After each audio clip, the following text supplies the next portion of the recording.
c'est Nicolas Hulot. Bonjour.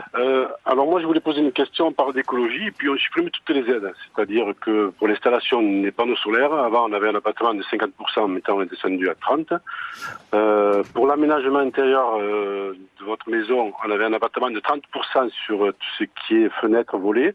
Ça va être supprimé à la fin de l'année. Moi, j'ai une chaudière qui a 15 ans, je voulais la remplacer.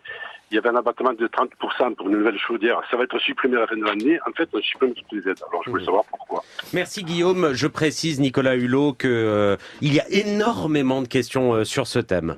Bon, c'est pas aussi caricatural que ce que l'auditeur vient de nous dire.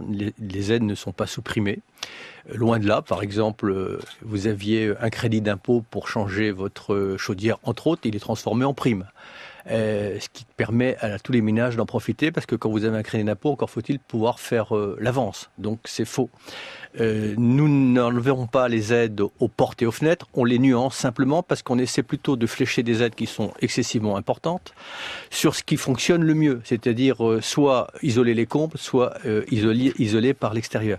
Non, j'invite très sincèrement notre auditeur à regarder tout le dispositif que nous avons mis avec Monsieur Mézard et que j'avais mis dans le plan climat, au contraire, pour aider les uns et les autres à pouvoir réduire leur consommation énergétique. Il y avait un chèque énergie qui était simplement sur 3 départements français, il est maintenant mis sur l'ensemble du territoire français. Non, on a au contraire, là, dans ce domaine-là, vous voyez, ce qui est assez étonnant, c'est la difficulté que j'ai à endiguer des contre-vérités qui finissent par se propager tout seul. Alors il faudrait que je sois sur les plateaux de radio et télévision du matin au soir, et c'est un peu incompatible avec la responsabilité. Mais quelqu'un ne pourrait pas le faire à votre place, Nicolas Hulot.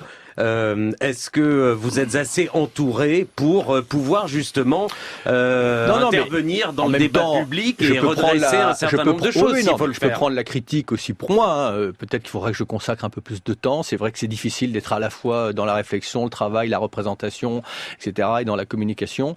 Mais c'est vrai que parfois, on est un peu dépassé parce qu'on entend des choses en boucle qui s'alimentent elles-mêmes et qui en réalité ne reposent sur aucun fondement. Au contraire, nous avons mis des dispositifs sans commune mesure.